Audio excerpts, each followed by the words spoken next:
Fees sir. மா எதுக்கு வளையல் கழட்டுறீங்க? இல்லை மேடம், பிள்ளை சம்பளமே 15,000 தான். இதில் ஹாஸ்டல் ஃபீஸு எப்படி? மா இங்க வாங்க. இது தோழி ஹாஸ்டல். நம்மள மாதிரி ஒர்க்கிங் விமனுக்காக நம்ம அரசால உருவாக்கப்பட்ட இடம். அப்ப ஃபீஸ் மேடம்? இது போதும். ரொம்ப நன்றி மேடம். தேங்க்ஸ் எனக்கு இல்ல. இந்தியாவை காக்க ஸ்டாலின் அழைக்கிறேன். இன்றைய தினத்தில் பிரசாந்த் பூஷன் என்று சொல்லக்கூடிய இந்தியாவுடைய மிக முக்கியமான வழக்கறிஞர், ஒரு நேர்மையான வழக்கறிஞர், அவர் தன்னுடைய சமூக வலைத்தள பக்கத்தில் வாக்கு எந்திரங்கள் பயன்படுத்தினால் அதை நம்பித்தான் மோடி 400 இடங்களுக்கு மேல் வெற்றி பெறுவேன் என்று சொல்லிக் கொண்டிருக்கிறார்.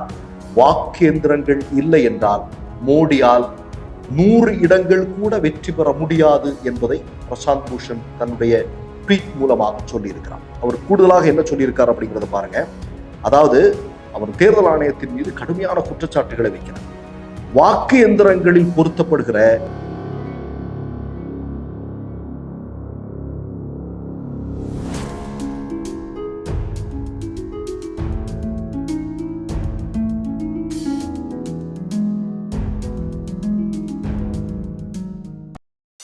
மிஸ்டர் பர்ஃபெக்ட் எக்ஸ்ட்ரா கோல்டு திருமணமான ஆண்களுக்கு திருப்பு முனையை ஏற்படுத்தும் ஹலாலான இயற்கை வியாகரா. வயதான பலகினமா, சுகர் பலகினமா, இனி கவலை வேண்டாம், உடனே ஆர்டர் செய்யுங்கள். வணக்கம். வாக்கேந்திரங்களில் பதிவாகக்கூடிய வாக்குகளுடைய எண்ணிக்கையும் விவிபேட்டிலிருந்து வெளியாகக்கூடிய ஸ்லிப்புகளுடைய எண்ணிக்கையும் மொத்தமாக ஒத்து போகிறதா என்பதை நீங்கள் ஏன் செய்யவில்லை என்பது தொடர்பான கேள்வியை உச்சநீதிமன்றம் கேட்டிருந்தது அல்லவா? அது தொடர்பாக இன்றைக்கு தேர்தல் ஆணையம் உச்ச நீதிமன்றத்திடம் பதில் சொல்ல வேண்டிய நாள்.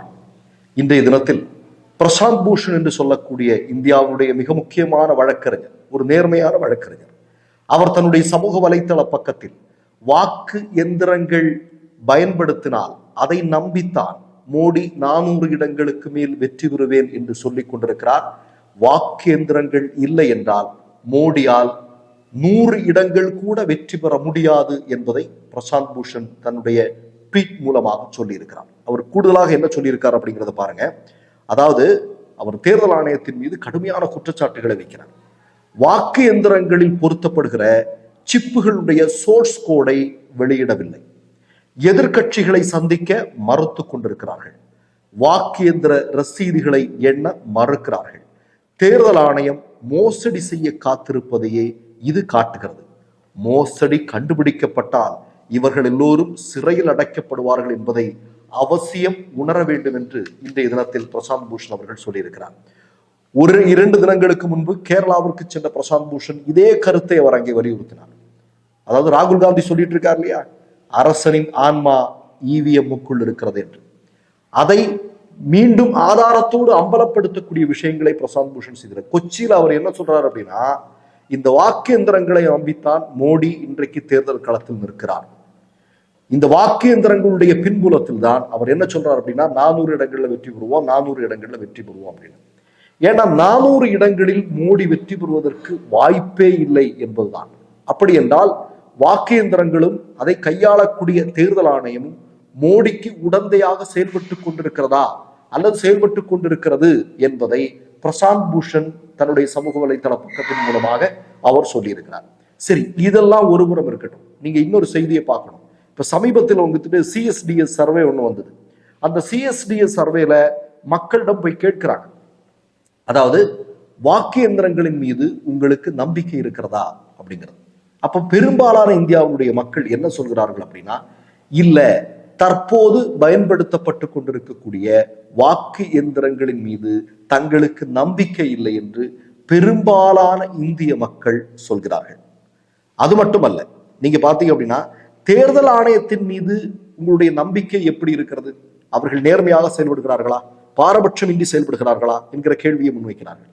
அதற்கு பெரும்பாலான மக்கள், அதாவது இந்தியாவில் இருக்கக்கூடிய பெரும்பாலான மக்கள் தேர்தல் ஆணையத்தின் மீது நம்பிக்கை இல்லை என்று சொல்கிறார்கள். அதாவது கடந்த முறை நீங்க பாத்தீங்கன்னா 78% மக்கள் தேர்தல் ஆணையம் இல்ல அவங்க நல்லா தான் செயல்படுறாங்க, எந்த பிரச்சனையும் இல்லை, அவங்க நேர்மையா தான் இருக்கிறாங்க அப்படின்னு 78% மக்கள் சொல்லி இருக்கிறாங்க. ஆனால் இந்த முறை தேர்தல் ஆணையம் நேர்மையாகத்தான் செயல்படுகிறது என்று எத்தனை சதவீதம் சொல்லியிருக்காங்க தெரியுமா? வெறுமனே 42% பேர் மட்டும்தான் சொல்லியிருக்கிறார்கள். அந்த அளவுக்கு தேர்தல் ஆணையத்தின் மீது நம்பிக்கை இல்லாமல் இருப்பதற்கு காரணம் வாக்கு எந்திரங்களில் மிகப்பெரிய குளறுபடிகளை நடத்தி கொண்டிருக்கிறார்கள். அதன் மூலம்தான் பாஜக தொடர்ந்து வெற்றி பெற்றுக் கொண்டிருக்கிறது என்கிற சந்தேகம் மக்கள் மத்தியில் வலுவாக இருக்கிறது. ஏன்னா வாக்கு எந்திரங்கள் தொடர்பான விஷயத்துக்கு எதிர்க்கட்சிகள் தொடர்ந்து தேர்தல் ஆணையத்துக்கிட்ட ஒரு அப்பாயின்மெண்ட் கேட்டுட்டே இருக்கிறாங்க. ஆனால் தொடர்ந்து சந்திக்க மறுத்து கொண்டிருக்கிறார்கள். ஒரு ஜனநாயக நாட்டில் எதிர்க்கட்சிகளுடைய சில கோரிக்கைகளை செவிமடுத்து கேட்க மறுக்கிற தேர்தல் ஆணையத்தினுடைய இந்த செயல்பாடை எப்படி பார்ப்பது? இன்றைக்கு உச்சநீதிமன்றத்தில் அது தொடர்பான விஷயங்கள் நடக்கவிருக்கு. அதுல மிக முக்கியமா 4 விஷயங்கள் தான் இன்றைக்கு இந்த வாக்கு எந்திரங்கள் தொடர்பாக மனு அளித்திருப்பவர்கள் சொல்லி இருப்பது. அதுல மிக முக்கியமானது என்ன அப்படின்னா, முதல் விஷயம், நீங்க வாக்கு எந்திரங்களில் பதிவாகக்கூடிய வாக்குகளுடைய எண்ணிக்கையும் விவிபேட்டினுடைய பதிவாகக்கூடிய வாக்குகளுடைய எண்ணிக்கையும் ஒத்து போகுதா அப்படின்னு பார்க்கணும். ஒண்ணு. 2வது விஷயம், முழுமையாக எண்ணப்பட வேண்டும். விவிபேட் ஸ்லிப்பை முழுமையாக எண்ணணும். ஒரு தொகுதியில 2 இந்த மாதிரிலாம் வேண்டாம், முழுமையாக எண்ணப்பட வேண்டும். 3வதாக என்ன சொல்கிறார்கள், அதாவது இந்த விவிபேட்ல இருக்கக்கூடிய அந்த நம்ம எந்த சின்னத்துக்குள்ள பொத்தான அழுத்துறோமோ அந்த ஸ்லிப் வருது இல்லையா, அது வரும்போது ஒரு சின்னதா ஒரு கண்ணாடி மாதிரி ஒண்ணு இருக்கும். அது டிரான்ஸ்பரண்டா இருக்கணும், தெளிவா இருக்கணும், எதுவும் தெரிய மாட்டேங்குது. அதை தெளிவா மாத்துற அளவுக்கு அதனோட கிளாஸை மாத்தணும் அப்படிங்கிற மாதிரி சொல்றாங்க. அடுத்ததாக என்ன சொல்கிறார்கள், இந்த விவிபேட் இருக்கக்கூடிய இதுல இருந்து வெளிவரக்கூடிய ஸ்லிப்பை நம்மளே எடுத்துட்டு கொண்டு போய் ஒரு பெட்டியில போடுற மாதிரியான வசதியை ஏற்படுத்தணும். இப்ப நான் ஒரு சின்னத்துக்கு போடுறேன், ஒரு 7 செகண்ட்ல விவிபேட்ல தெரியுது இல்லையா, ஒரு ஸ்லிப் வருதா, இந்த சின்னத்துக்கு தான் போட்டிருக்கிறேன் அப்படிங்கிறது தெளிவா தெரியுது. அந்த ஸ்லிப்பை நானே கையில எடுத்து அங்கு வைத்திருக்கக்கூடிய பெட்டியில கொண்டு போய் அந்த குடிமகனே போடுகிற அளவுக்கான வசதியை ஏற்படுத்தணும்னு சொல்றாங்க. கூடுதலாக ஒரு செய்தி என்ன சொல்றாங்க அப்படின்னா, இதெல்லாம் நடக்கக்கூடிய இடத்துல வெளிச்சம் போதுமானதாக இருக்க வேண்டும், இருட்டா இருந்துடக்கூடாது, இல்லைன்னா வெளிச்சம் குறைச்சலான இடமாக இருந்துடக்கூடாது, நல்ல வெளிச்சம் வேணும் அப்படின்னு சொல்றாங்க. இதெல்லாம் தான் இன்றைக்கு முன்வைக்கக்கூடிய கோரிக்கை. இதை தேர்தல் ஆணையம் இன்றைக்கு ஏற்றுக்கொண்டுதான் ஆக வேண்டும், வேற வழி இல்லை. இதுக்கு என்ன மறுப்பா இவங்க என்ன சொல்ல முடியும்? இப்போ உங்களுக்கு எல்லாம் தெரியும், தேர்தல் பத்திரம் தொடர்பாக மோடியை காப்பாற்றுவதற்கு SBI என்ன வேலை செஞ்சாங்க, அதற்கு சந்திரசூட் என்ன மாதிரியான விஷயங்கள் பேசினாங்க எல்லாம் தெரியும். இல்லை எங்களுக்கு ஒரு 3 மாசம் ஆகும்னு சொன்னாங்க. 3 மாசம் எல்லாம் முடியாது, இப்போ எடுத்துட்டு வரையா இல்லையா அப்படின்னு கேட்டாங்க. எல்லாம் கொடுத்துட்டாங்க. மோடி ஒரு மிகப்பெரிய ஊழல் மன்னன் அப்படிங்கிறது உலகத்திற்கே வெளிச்சம் போட்டு காட்டியது இல்லையா. அதே மாதிரி இன்றைக்கு தேர்தல் ஆணையத்திற்கு இப்போ தேர்தல் தேதி, அதுவும் தமிழ்நாட்டில் உங்களுக்கு தெரியும், இன்னும் 3 நாட்களில் தேர்தல் நடத்த இருக்கிறது. இன்னொன்னு ஜூன் 4 தேர்தல் அந்த வாக்குகளுடைய எண்ணிக்கையில் நடைபெறும். அப்ப அதற்கு முன்னாடியே இந்த தீர்ப்பு வரணும். முழுமையான, அதாவது வாக்கு எந்திரங்கள்ல பதிவாகக்கூடிய வாக்கு எண்ணிக்கையும் விவிபேட் ஸ்லிப்பும் முழுமையாக ஒத்து போகுதா, விவிபேட் ஸ்லிப்பு முழுசா எண்ணணும், டிரான்ஸ்பரண்டா தெரியணும், நான் எதுக்கு போட்டேன் அப்படிங்கிற சின்ன எனக்கு நல்ல தெளிவாக தெரியணும். அது மட்டுமல்ல, கூடுதலாக ஒரு விஷயம் என்னது, நல்ல வெளிச்சமாக இருக்கணும். அந்த ஸ்லிப்பை நானே ஒரு பெட்டியில கொண்டு போய் போடணும். இதுக்காகத்தான் இன்றைக்கு நீதிமன்றம், இன்றைக்கு தேர்தல் ஆணையம் என்ன சொல்ல போகிறது என்பதை கேட்பதற்கு இருக்கிறது. இந்த நேரத்தில் தான் பிரசாந்த் பூஷனுடைய இந்த ட்வீட் அப்படிங்கிறது தேர்தல் ஆணையத்தின் மீதான நம்பகத்தன்மையை மீண்டும் மீண்டும் உறுதி செய்யக்கூடிய விதத்தில் இருக்கிறது. இன்று என்ன நடக்கிறது என்பதை பார்ப்போம். மற்றொரு நிகழ்வில் சந்திப்போம். நன்றி, வணக்கம். மை நேம் இஸ் ரெட் சேனலை சப்ஸ்கிரைப் பண்ணிக்கோங்க. அதுக்கப்புறமா பக்கத்தில் இருக்கிற ஜாயின் பட்டனை கிளிக் பண்ணீங்கன்னா ஒரு நியூ பேஜ் ஒன்று ஓப்பன் ஆகும்.